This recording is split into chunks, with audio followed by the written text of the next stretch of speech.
ఇప్పుడు మీరు చూస్తుంది ఎక్టో లైఫ్, కృత్రిమ గర్భం, ఆర్టిఫిషియల్ వూంబ్ అంటారు. అంటే కంప్లీట్ గా ఒక బేబీ డెవలప్మెంట్ అనేది బాడీ బయట జరుగుతుంది అనమాట. న్యాచురల్ ప్రెగ్నెన్సీ పీరియడ్ లో ఆఫ్టర్ డెలివరీ కొన్ని ప్రాబ్లమ్స్ వచ్చే ఛాన్స్ ఉంటాయి అన్నమాట. జీటీడి, జెస్టేషన్ ట్రోఫోబ్లాస్టిక్ డిసీజ్ లాంటివి, and endometrial cancers, cervical cancers ని అవాయిడ్ చేయడానికి ఇది ఆర్టిఫిషియల్ మెషిన్ ని కనుక్కున్నారు. ఇది హైలీ అడ్వాన్స్డ్ టెక్నాలజీతో తయారు చేసిన మెషిన్. దీన్ని పాపులేషన్ తక్కువగా ఉన్న కంట్రీస్లో లైక్ జపాన్, బల్గేరియా, సౌత్ కొరియాలో యూజ్ చేస్తుంటారు. ఈ ప్రాసెస్లో 75 హైలీ ఎక్విప్డ్ ల్యాబ్స్ని తయారు చేశారు. ఒక్కొక్క ల్యాబ్లో 400 ఆర్టిఫిషియల్ వూమ్ని తయారు చేయొచ్చు అంట. ప్రతి పార్ట్లో కూడా తల్లి గర్భంలో ఎలాంటి కండిషన్స్ అయితే ఉంటాయో ఎగ్జాక్ట్గా అదే కండిషన్స్ ఇందులో ఉంటాయి. ఒక్క ల్యాబ్లో సంవత్సరానికి మొత్తంగా 30,000 బేబీస్ని తయారు చేయొచ్చు. ఈ ఎక్టోలైఫ్ వల్ల బేబీస్కి ఇన్ఫెక్షన్స్ రాదు, ఇమ్యూనిటీ ఎక్కువగా ఉంటుందంట.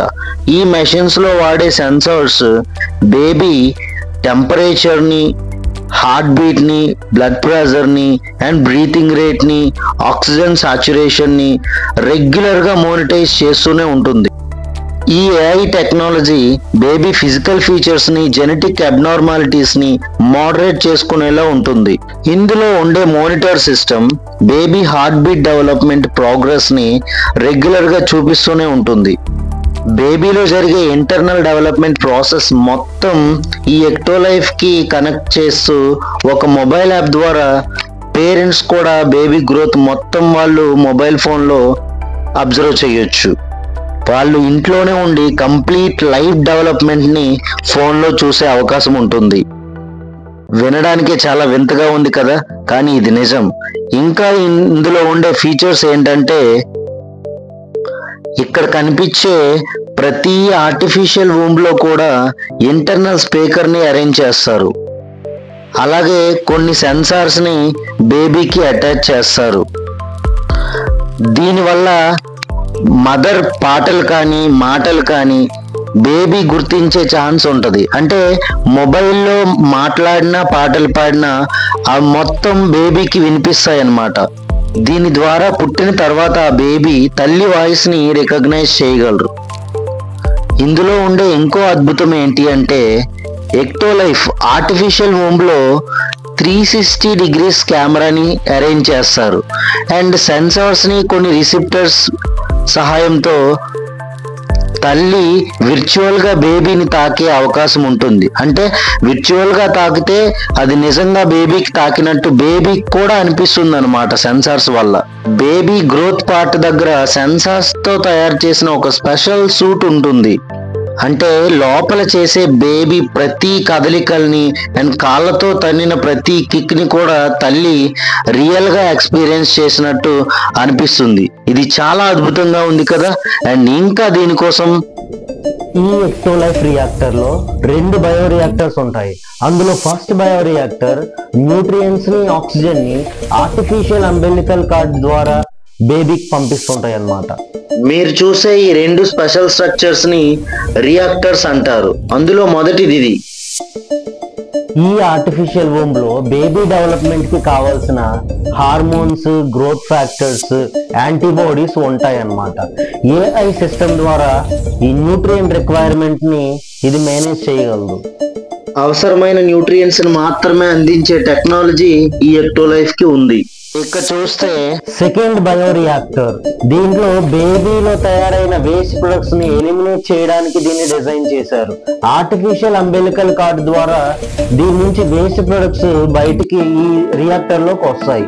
దీంట్లో మళ్ళీ ఎంజైమ్ రీసైక్లింగ్ ప్రాసెస్ ద్వారా ఈ వేస్ట్ ప్రొడక్ట్స్ యూస్ఫుల్ ప్రొడక్ట్స్ గా కన్వర్ట్ అవుతుంటాయి. దీనివల్ల ఫ్రెష్ న్యూట్రియంట్స్ ని ఎప్పటికప్పుడు బేబీకి సప్లై చేస్తూనే ఉంటుంది. న్యాచురల్ ప్రెగ్నెన్సీలో అంబెలికల్ కార్డు ప్లేసెంటా ఎలా పనిచేస్తాయో ఈ 2 రియాక్టర్లు అలా పనిచేస్తాయి అన్నమాట. ఈ ప్రాసెస్ ఫెర్టిలైజేషన్ వరకు ఐవీఎఫ్ లానే ఉంటుంది. అంటే ఇన్విట్రో ఫెర్టిలైజేషన్ ఎలా అయితే చేస్తారో దీనికి కూడా ఫస్ట్ స్టేజ్లో సేమ్ ఇన్విట్రో ఫెర్టిలైజేషన్ లానే స్పర్మ్ సెల్ని ఓవంతో ఫ్యూజన్ చేపించి ఫెర్టిలైజేషన్ చేపిస్తారు. ఆఫ్టర్ ఐవీఎఫ్ దీన్ని ఈ ఇంక్యుబేటర్లోకి పంపిస్తారు, అంటే ఆర్టిఫిషియల్ వూమ్లోకి పంపిస్తారు. సో బేబీ నార్మల్ వూమ్లో డెవలప్ అయినట్టే ఈ ఎక్టోలైఫ్లో కూడా డెవలప్ అవుతారు. సెల్ డివిజన్ కూడా న్యాచురల్గానే ఎక్టోలైఫ్లో జరుగుతుంది. ఇందులో ఎలాంటి ట్రైట్స్ అంటే ఎలాంటి లక్షణాలు కావాలో కూడా డిసైడ్ చేసుకోవచ్చు. అంటే డిఎన్ఏని ఆల్మోస్ట్ 300 జీన్స్ని పేరెంట్స్ సెలెక్ట్ చేసుకోవచ్చు. అందులో కొన్ని ట్రైట్స్ ఏంటంటే I colour, hair colour, skin tone, physical strength, height and level of intelligence, ఇలాంటి కొన్ని క్యారెక్టర్స్ని సెలెక్ట్ చేసుకునే ఛాన్స్ ఉంటుంది. అందుకే ఈ పద్ధతిలో పుట్టబోయే baby complete healthy and disease resistance power, comfortable life ఉంటుందన్నమాట. న్యాచురల్ ప్రెగ్నెన్సీలో చైల్డ్ బర్త్ టైంలో లేబర్ పెయిన్స్ అంటే పురిటి నొప్పులు బాధ తల్లి విపరీతమైన బాధను భరిస్తుంది. కానీ ఈ ఎక్టోలైఫ్ వల్ల అలాంటి ప్రాబ్లం కూడా ఉండదు. బేబీ హెల్దీగా పెరిగిన తర్వాత లోపల ఉండే అమ్నియోటిక్ ఫ్లూయిడ్ అంటే ఉమ్మనీరుని బయటికి తీసి సింపుల్గా లిడ్ని ఓపెన్ చేసి బేబీని బయటికి తీయొచ్చు.